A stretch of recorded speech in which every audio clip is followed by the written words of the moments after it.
যত লাগে ততবার হাই কেয়ার ডাইপার। আমার সোনামণির সুরক্ষা তো আমার হাতে, মা হিসাবে আমি তাই কেয়ারফুল। হাই কেয়ার ডাইপার, মোর দেন care.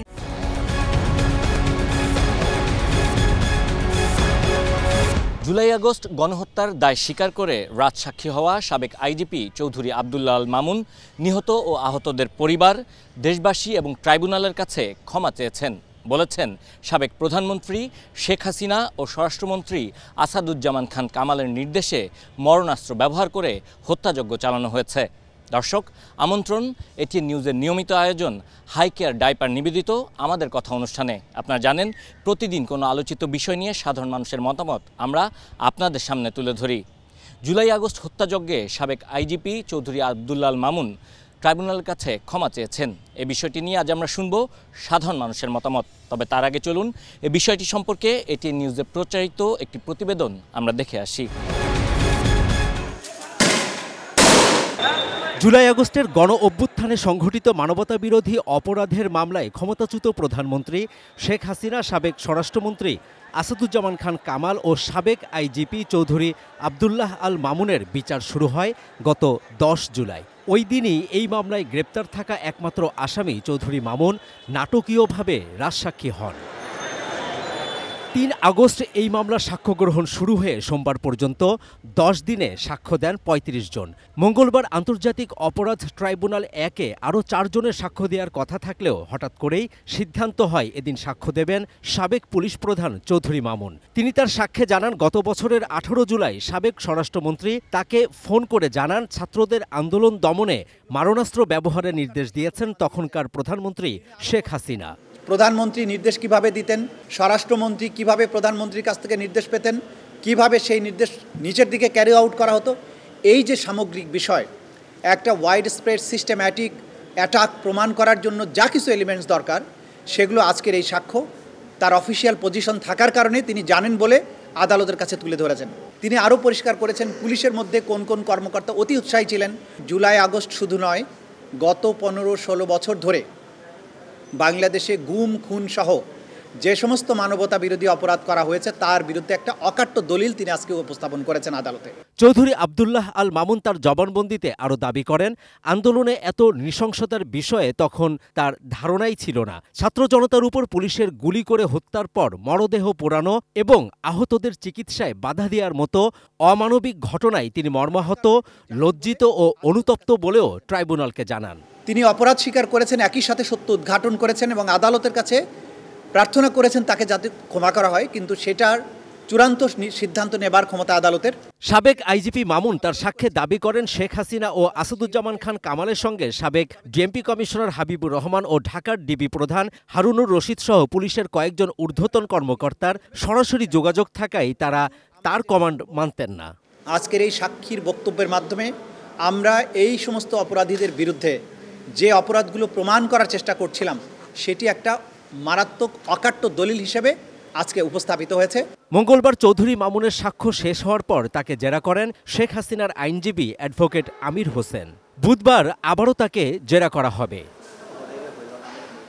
Jabed Akhtar, ATN news, Dhaka. দর্শক, এতক্ষণ আমরা রিপোর্টটি দেখলাম। এবার চলুন এই বিষয়টি নিয়ে সাধারণ মানুষ কি ভাবছে তা আমরা শুনি। ওরা যে পরিমাণে এই দেশের মধ্যে মানুষকে খুন গুম করেছে, সরাসরি শেখ হাসিনার নির্দেশে ওরা যেভাবে মাঠ পর্যায়ে সাধারণ মানুষের উপর যেভাবে নির্যাতন করেছে, শুধু ক্ষমা চাইলে তো এটা আসলে ক্ষমা করা উচিত না, তাদের অবশ্যই শাস্তি হওয়া উচিত। তার পানিশমেন্ট অবশ্যই হওয়া উচিত এবং এটার নেপথ্যে যারা ছিল তাদেরকে অবশ্যই পানিশমেন্ট আনতে হবে। এবং পুলিশের ভূমিকা শুধু জুলাই আগস্ট না, দীর্ঘদিনে ফ্যাসিবাদ বিরোধী আন্দোলন করতে গিয়ে বহু মানুষ গুম হয়েছে, খুন হয়েছে এবং জেলখানা গারদে নির্মম তচ্ছার শিকার হয়েছে। সো আমি মনে করি এই রাজশাহীতে তাকে ক্ষমা করা উচিত না। সাধারণ ক্ষমাতে যদি আমরা আজকে তাকে ক্ষমা করে দিই, ভবিষ্যতে যে এমন হত্যাযজ্ঞ চালাবে তাকেও ক্ষমা করতে হবে। তো আলটিমেটলি মানে অপরাধ এবং তার বিচার কোনোটাই প্রতিষ্ঠিত হবে না। তারা বেসিক্যালি একটা দায় সারা বা একটা দায়িত্ব জ্ঞানহীন একটা অবস্থায় মানে র্যান্ডমলি মনে হয়েছে না আমরা আসলেই এখন স্বীকার করা উচিত যে আসলে আমরা অন্যায় করে ফেলেছি, সো এখন আমরা আসলে এই অন্যায়টা আর কোনোভাবেই আসলে ধামাচাপা দিয়ে রাখতে পারছি না, সেহেতু আসলে এখন কি করব, এখন আসলে ক্ষমা চেয়েই দেখি। উনি তো একজন অপরাধী, ওনাকে এখানে রাজসাক্ষী বানানো আসলে কোনোভাবেই যায় না আসলে। তো উনি একজন অপরাধী হিসাবেই ওনাকে সরকারের উচিত ছিল ওনাকে অ্যারেস্ট করা এবং আইনের আওতায় আনা। তো ওনাকে এখানে রাজসাক্ষী বানানো এটা অন টাইপ অফ কি বলা যায়, যেটা আসলে ঠিক হয় না। গ্রেফতারের আগে যদি ক্ষমা চাইতো তাহলে হয়তো একটা বিষয় ছিল, কিন্তু গ্রেফতার হওয়ার পরে যেহেতু উনি ক্ষমা চাচ্ছে সেহেতু বলা যায় যে উনি ওইটা মন থেকে চাচ্ছেন না। আর আসলে উনি যে অপরাধ করেছেন আমার মনে হয় সব অপরাধের একটা শাস্তি থাকে, আর সেই শাস্তি ওনার প্রাপ্য আমার যেটা মনে হয়। দর্শক, আমাদের কথা অনুষ্ঠানে ঝিনাইদহ থেকে আমি ইমন হাসান সকলকে স্বাগত জানাচ্ছি। গতকাল আন্তর্জাতিক অপরাধ দমন ট্রাইব্যুনাল 1-এ সাবেক আইজিপি চৌধুরী আব্দুল্লাহ আল মামুন জুলাই গণহত্যার দায় স্বীকার করে জাতির কাছে ক্ষমা চেয়েছেন।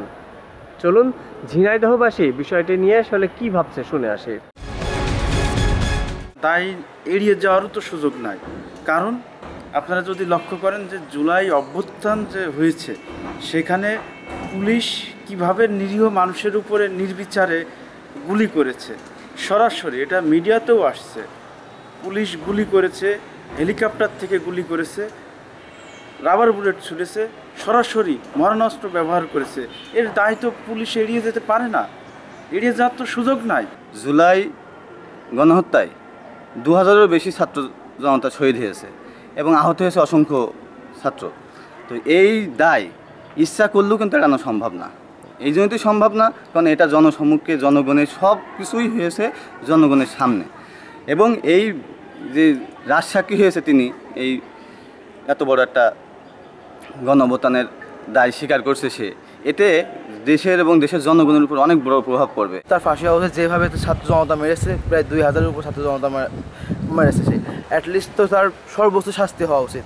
আর সর্বোচ্চ শাস্তি বাংলাদেশের প্রেক্ষাপটে ফাঁসি। না, আমার মনে হয় না যে মাফ করা উচিত, কারণ সে যে দায় স্বীকার করে নিয়েছে, এতে করে তার উপরে মানে নির্যাতন না চালায় আইনি প্রক্রিয়ার মাধ্যমে যেই শাস্তিটা আদালত দেয় সেটাই করাটাই উচিত, দেওয়াটাই উচিত শাস্তিটা। আমাদের কথায় কক্সবাজার থেকে স্বাগত জানাচ্ছি আমি অর্পণ বড়ুয়া। জুলাই গণহত্যার দায় স্বীকার করে ক্ষমা চাইলেন সাবেক আইজিপি চৌধুরী আব্দুল্লাহ আল মামুন। আজকের আমাদের কথায় জানবো এই বিষয়ে কক্সবাজারবাসী কি বলছেন। চৌধুরী মামুনও একজন অপরাধী এবং পুলিশ প্রশাসনের যারা এখনো পর্যন্ত গণহত্যার সাথে জড়িত ছিল তাদেরকে শনাক্ত করে তাদের বিচার নিশ্চিত করার জন্য আমি দাবি জানাচ্ছি। 5 আগস্ট পূর্ববর্তী সময়ে গণহত্যা বলেন, তারপরে গুম খুন বিভিন্ন অপরাধ সংঘটিত হয়েছিল এবং তার সে সময়ের পুলিশের আইজিপি ছিলেন চৌধুরী মোহাম্মদ আব্দুল্লাহ। ওনার নির্দেশেই পুলিশ বাহিনী নির্মমভাবে হত্যাকাণ্ড চালিয়েছিল, ম্যাসাকার যে জুলাই ম্যাসাকার হয়েছিল তা চালিয়েছিল। এখন সে সেটা নির্দেশিত করেছে, পুলিশ যেভাবে করেছে সে তার দায় স্বীকার না করে তার কোনো উপায় ছিল না। এখন যদি উনি রাজসাক্ষী হিসাবে সাক্ষ্য প্রদান করে যদি উনি দায় মুক্তি পান, তাহলে এটা একটা বাংলাদেশের জন্য, বাংলাদেশের আইনের কাঠামোর জন্য, আইনের জন্য একটা খারাপ দৃষ্টান্ত হবে। তা আমরা চাই শেখ হাসিনার বিচার হোক, সাথে সাথে আব্দুল্লাহ মামুন সাবেক পুলিশের আইজিপি, ওনার বিচারও হোক। তিনি একমাত্র গণহত্যাকারী একমাত্র সাক্ষী ছিলেন। তিনি এই গণহত্যার সাক্ষী দিয়ে এই বিচারটা নিষ্পত্তির দ্বারপ্রান্তে নিয়ে গেছেন। এই জন্য আমরা তাকে সাধুবাদ জানাই, যিনি বিচারটা খুব সহজ করে। কিন্তু তার দায় মুক্তির ব্যাপারে সেটা আমরা মন্তব্য করার কেউ নেই, সেটা একমাত্র আদালতের এখতিয়ারি, কিন্তু তার দায়ও তো এড়ানো যায় না। এই গণহত্যার সঠিক বিচার এবং বিচার পুলিশ যেহেতু এখানে জড়িত, একটা সংস্থা আছে, একটা অর্গান এখানে জড়িত, রাষ্ট্রকে এই জিনিসটা থেকে দায় মুক্তি পেতে হবে। দর্শক, শেষ করছি হাই কেয়ার ডাইপার নিবেদিত আমাদের কথার আজকের আয়োজন। আগামীতে আবারও দেখা হবে ভিন্ন কোনো বিষয় নিয়ে। সে পর্যন্ত আমি সাব্বির আহমেদ আপনাদের কাছ থেকে বিদায় চেয়ে নিচ্ছি। সুস্থ থাকুন, নিরাপদে থাকুন এটিএন নিউজের সঙ্গে।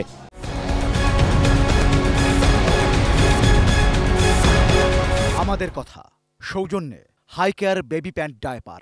যত লাগে ততবার হাই কেয়ার ডাইপার। আমার সোনামণির সুরক্ষা তো আমার হাতে, মা হিসাবে আমি তাই কেয়ারফুল। হাই কেয়ার ডাইপার, মোর দেন কেয়ার।